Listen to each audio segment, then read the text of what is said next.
So in this video, we're going to look at the data set about smartphone sales.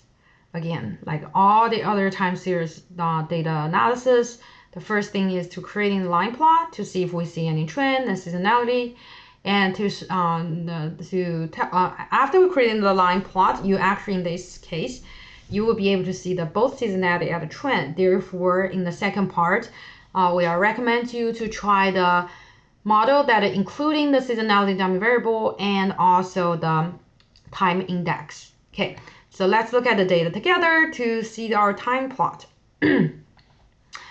So in this data, we have 4-year data, but they are quarterly data.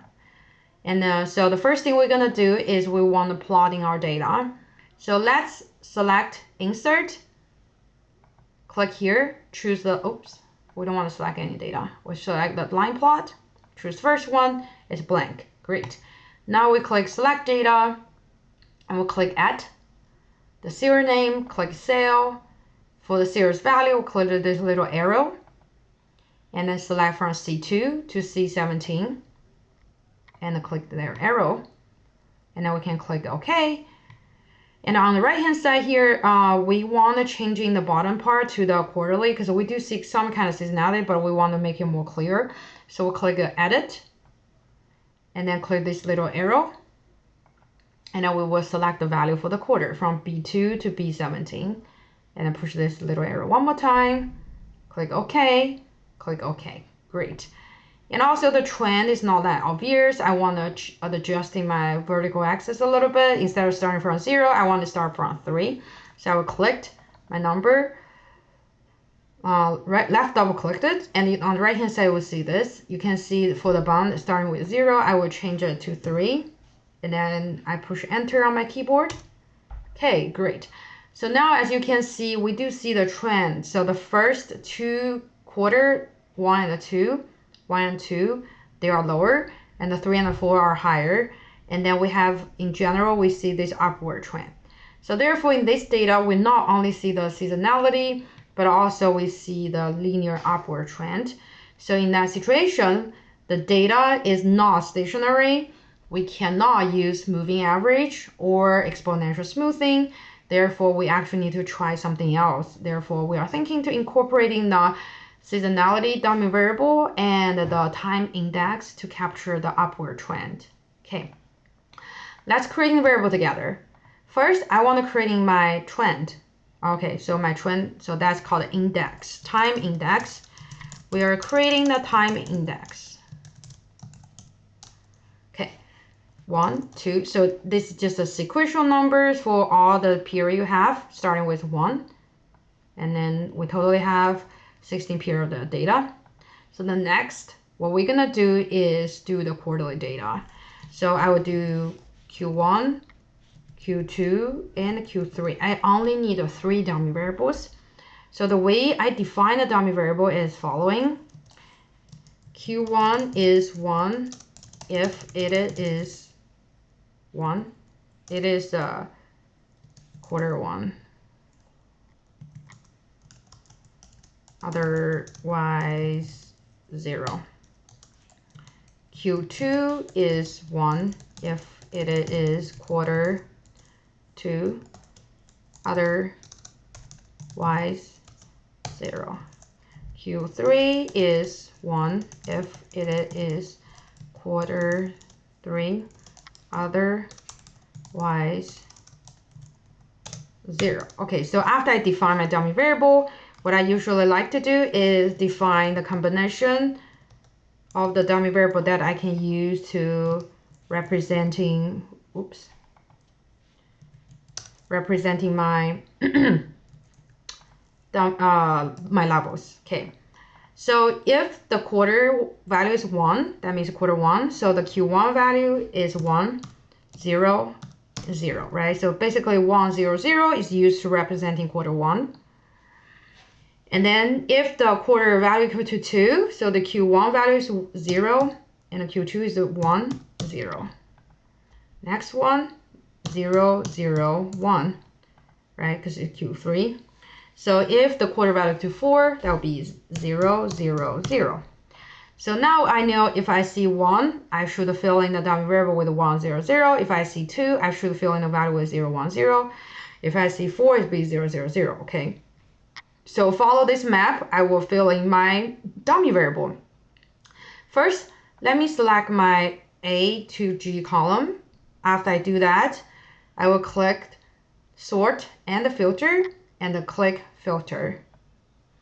After I do that, I will base on the column B to do the filter. First, I will filter out only show Q1 and I click OK. So we know Q1, the dummy variable will be 1, 0, 0. After I do that, I select the value, move the mouse to the right down corner, click it, hold it, and drag it down. Okay, so now I finished filling the dummy variable for the data when it is equal to Q1. Now I'm going to look at the Q2. I select the 2, unselect 1, click OK. So the dummy variable for Q2 is 0, 1, 0. And now I will select the value, move the mouse to the right down corner, and drag it down. Oops, one more.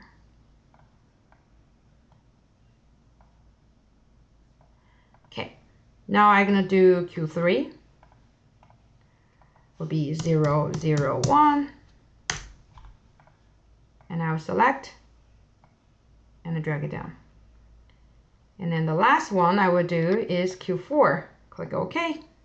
Will be 0, 0, 0. So in this case, Q4 is my base level because all the dummy variable equal to 0. So that's the base level. If you're going to interpret in the partial coefficient for this dummy variable, you know that all the dummy variables partial coefficient value is to compare with my base level. Okay. After I finish all the filling, I'm going to the home, click the sort and filter again, and then click the filter one more time. I'll be able to see all my values. Okay, great.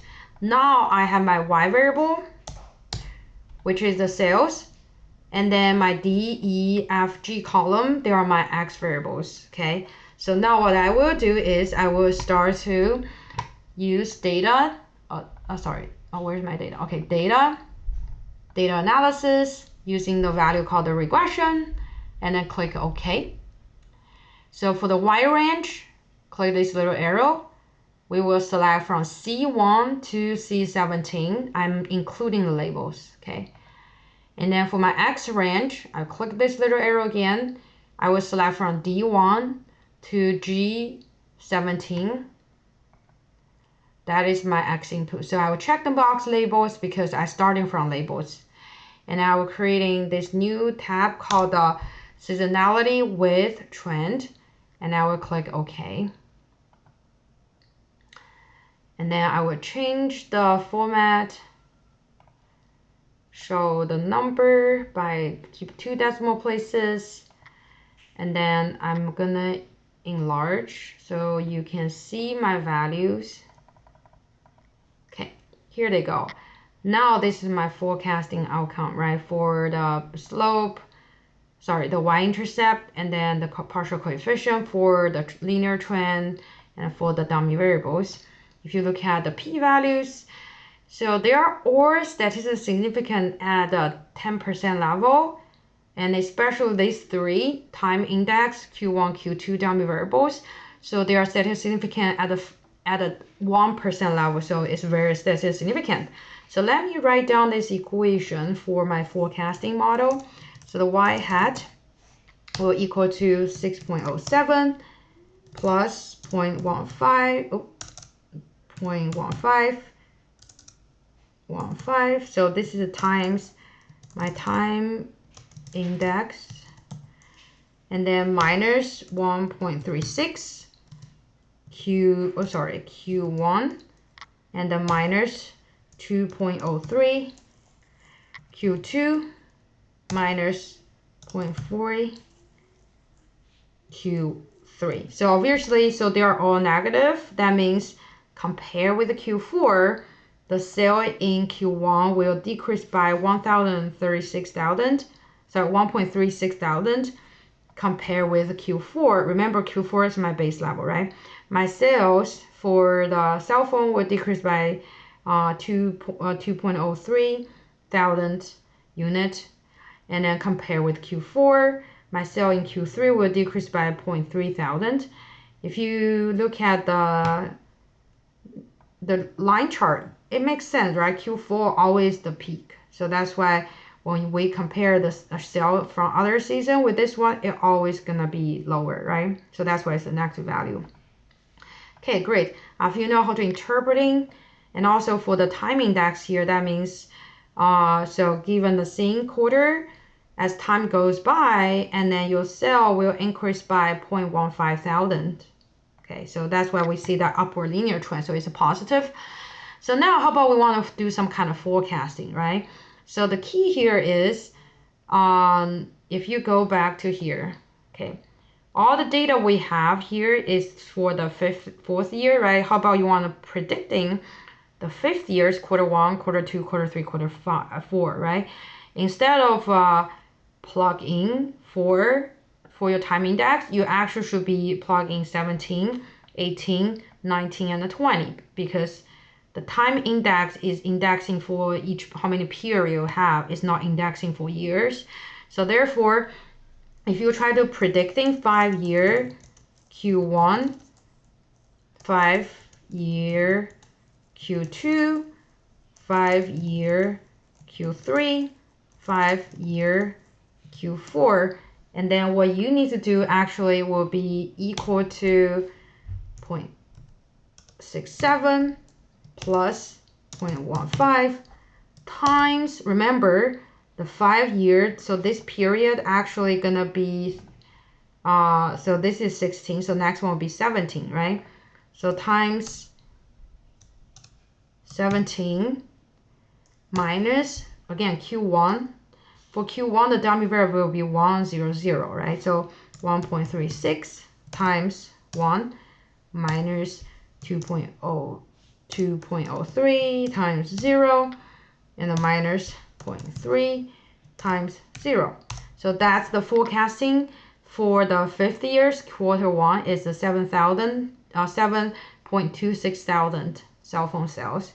The next one for fifth year Q2, so that will be 0.07 plus 0.15 times, remember it was 17, so that will be 18, right? So it's next after, so it was 16 in the Q1, so this one will be 18 because the 18th period, so it's the time index, so it's 18th period, so oops, 18, and then this is for Q2, so if for Q2, therefore the dummy variable will be 0, 1, 0, so it will be 1.36 times 0 minus 2.03 times 1 minus 0.3 times 0. Okay, so that's the predicting for fifth year Q2, and for the Q3, so that will be equal to 6.07 plus 0.15 times, so next will be next period after 18 will be 19, right? Minus, so for Q3, the dummy variable will be 0, 0, 1, so 1.36 times 0 minus 2.03 times 0 minus 0.3 times 1. Okay, so that is Q3 is 8.62 thousand.